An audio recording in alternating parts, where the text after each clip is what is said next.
Welcome back, everyone. Ready for another deep dive? Today, we're going to be tackling something pretty big, the future of money, digital transformation, and, well, maybe even rethinking economics as we know it. Whoa, sounds intense. Where are we even starting with all that? We're diving deep into this Lex Fridman podcast interview with Michael Saylor. Okay, yeah, CEO of MicroStrategy, right? Big Bitcoin guy. Yeah, exactly. He's known for his bold predictions about Bitcoin. Like, he really believes it's the key to a whole new economic era. I've got to admit, I've heard Saylor can be, well, a little polarizing. Oh, for sure. He's definitely not afraid to make controversial statements, that's for sure.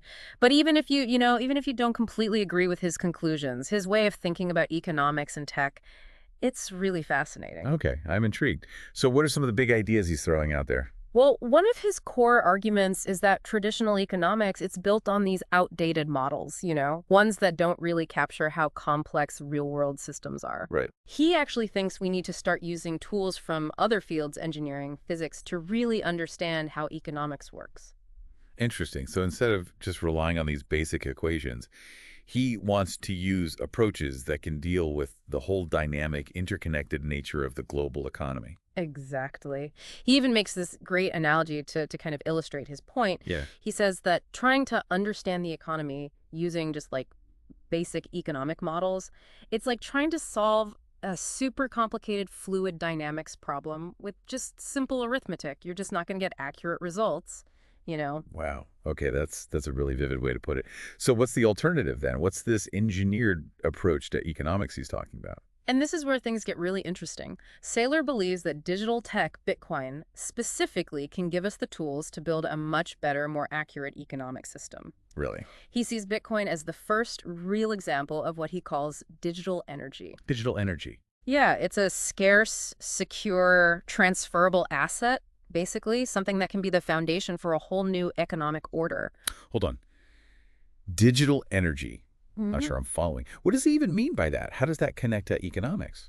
So he compares it to like traditional forms of energy, right? Things like oil, electricity, things that have fueled economic growth for like centuries. Right. But unlike those resources, which are physical, digital energy exists in cyberspace, powered by computation and secured by cryptography. Okay, I think I see where he's going with this. But why Bitcoin specifically? There are tons of other cryptocurrencies out there. Well, Saylor argues that Bitcoin is different, like really different because of some unique properties. Mm. He emphasizes, first of all, it's decentralized, so there's no central authority controlling it. And then its scarcity, there will only ever be 21 million Bitcoins. Oh, right. Yeah, I've heard that. And this limited supply, he says, this is what makes it a perfect store of value, kind of like gold, but with the added benefit of being easily divisible and transferable. Okay, I can see how that would be pretty appealing in a world where people are losing trust in traditional financial institutions, looking for alternatives to protect their wealth. Yeah, absolutely. And this actually ties into another one of Saylor's big arguments. The way we think about inflation, how we measure it, it's flawed. Interesting.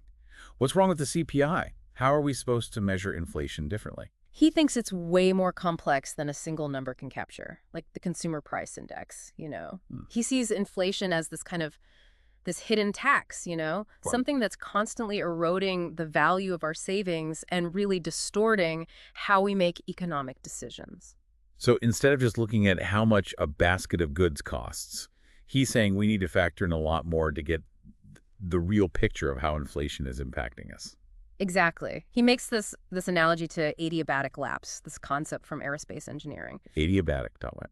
It's kind of technical, but the basic idea is that inflation is like this loss of energy in the system. So he's saying inflation isn't just prices going up. It's like this drain on the whole economic system, like how energy gets lost as air rises and expands. Right. And he thinks this constant drain is much more significant than most economists acknowledge. He says it's one of the things holding back real economic growth and prosperity. So where does Bitcoin fit into all of this? How does it solve these problems with inflation and economic growth? Well, that's what we're going to explore in the next part of our deep dive. Okay. Saylor believes that because Bitcoin isn't controlled by any government or central bank, it gives us a way to escape the inflationary pressures of those fiat currencies. I see. He sees it as a hedge against inflation, a store of value that can protect your wealth over the long term. Okay. This is definitely making me think differently about things. It sounds like he's really proposing a pretty radical shift in how we think about economics and technology's role in shaping our financial future. Absolutely. And, whether you agree with him or not, his ideas are definitely worth exploring. Yeah, this is fascinating. I'm ready to keep going. Okay, so we've established that Saylor thinks traditional economics isn't really cutting it, and that Bitcoin represents this new digital energy, right? Right. And he goes beyond just theory, though. He actually paints this really vivid picture of how this digital energy can totally revolutionize our online experiences. That sounds interesting. What does he have in mind? Well, he uses this analogy of a digital hotel. Imagine a hotel, but it exists entirely in cyberspace, not bound by any physical limitations or like traditional operating costs. So you're saying you could rent rooms to anyone in the world at any time without all that overhead? Yeah, exactly. And you could even rent by the hour or minute, maximize efficiency. Wow. That's a cool idea. But is it even possible? I mean, building a fully digital hotel like that sounds incredibly complicated. And that's where Saylor says Bitcoin and blockchain tech come in. They can provide the secure, transparent foundation to build those kinds of systems. So the digital hotel isn't just some thought experiment. He's actually saying that digital energy could create new forms of value, disrupt industries, things like that. Exactly. And he believes this whole idea of digital property can extend to almost anything. Like, what if you could own a share of a digital skyscraper or a piece of digital farmland? It does make you think about what ownership means in the digital age. But how does this all connect back to those real-world problems, like inflation, economic stagnation, all that stuff? Saylor actually argues that digital energy can tackle some of the internet's biggest problems, too. Yeah. Like spam, scams, identity theft. He uses Twitter as an example. Okay, yeah. Twitter. What about it? Right now, that blue check mark, it carries a lot of weight. Right. Yeah, it's supposed to show credibility, authenticity, but like, what, only a tiny percentage of users even have one? Exactly. So he proposes this radical verification system. Anyone on Twitter could get what he calls an orange check by putting up a small amount of Bitcoin, say like 10, 20 bucks in a Lightning wallet. So it's like a security deposit, but for online behavior. Right. If you're constantly spamming or spreading, misinformation, you risk losing your Bitcoin. Real consequences for bad actions. I mean, that's an interesting idea, but wouldn't that create a barrier for people who can't afford to put up even a little Bitcoin? Yeah, he acknowledges that there would need to be ways to address those concerns, Right. Alternative forms of verification, maybe subsidies. I see. He sees it as a system that would, have to evolve and adapt. Okay, so there are still some kinks to work out, but I can see how this idea of conservation of energy applied to the internet could be a really powerful tool to increase security and trust. He even imagines that this orange check could become like a digital passport, something Huh. that lets you move safely across the internet, proves your identity without having to jump through a million hoops every time. Okay, that would definitely be a game changer for sure. But let's be real, widespread adoption of something like that, it seems like a long way off. Yeah, it's a big vision. But his point is that Bitcoin's about more than just speculation or making money. It's about building a better digital world, more secure, more transparent, more equitable. And to be fair to him, he does say that other cryptocurrencies have a role to play in this whole evolving digital economy, right? He doesn't just dismiss everything else. Right. He sees like stable coins as important for faster transactions, everyday purchases, and he recognizes the value of platforms like Ethereum for building diverse applications using those, what are they called? Smart contracts. Right, right.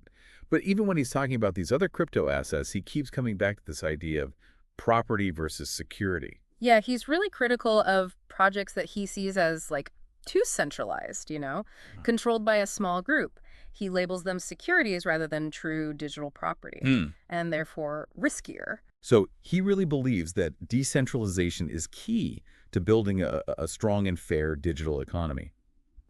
But is that level of decentralization even possible? Wouldn't that create its own problems with like governance and regulation and stuff? Those are definitely tough questions. There's no easy answers.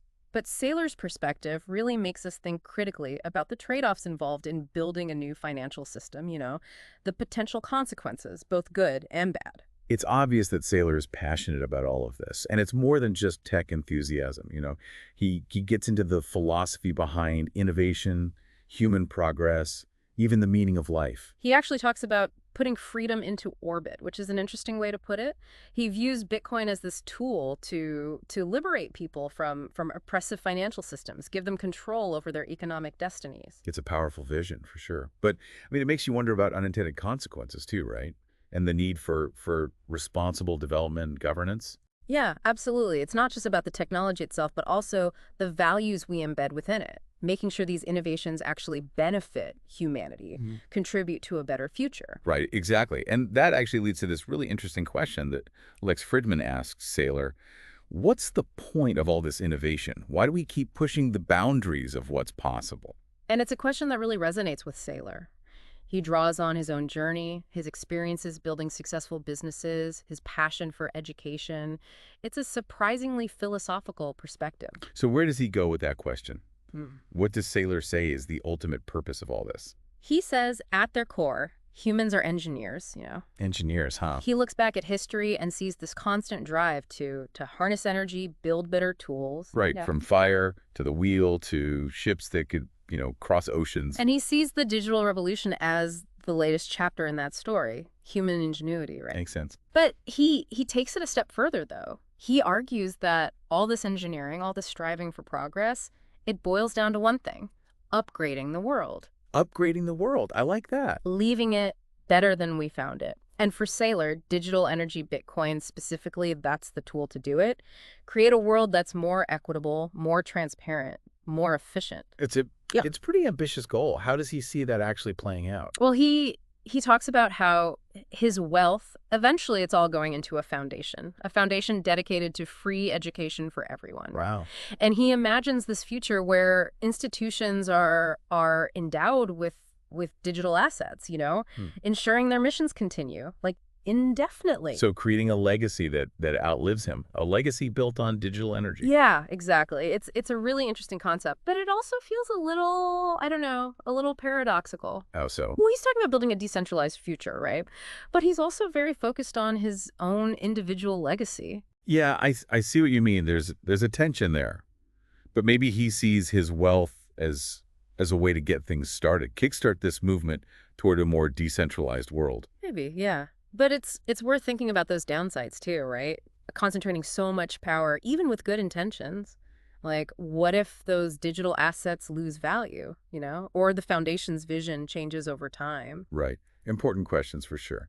It highlights the need for careful planning, transparency, accountability with these big philanthropic efforts. It's a good reminder that even with the best intentions, there are always risks and challenges when you're trying to shape the future. Yeah, that's true. But, for all his focus on the future, Saylor does acknowledge death, like it's this inevitable thing. Yeah. And he seems to find some comfort in the idea that, by contributing to something bigger than himself, leaving a positive impact, his life will still have meaning even after he's gone. That makes sense. He even compares himself to Satoshi Nakamoto, Bitcoin's mysterious creator, just disappeared after launching this revolutionary tech. Right? And Saylor seems to admire that. Letting go, trusting that the system will evolve and grow on its own. Oh. He believes that real progress requires humility, recognizing that we're all just part of this larger story.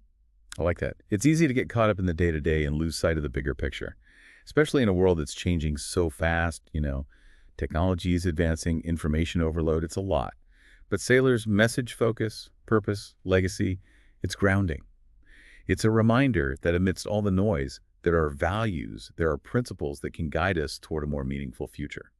So what does all this mean for you? If Saylor's right about the limitations of traditional economics, what would a truly engineered economic system even look like?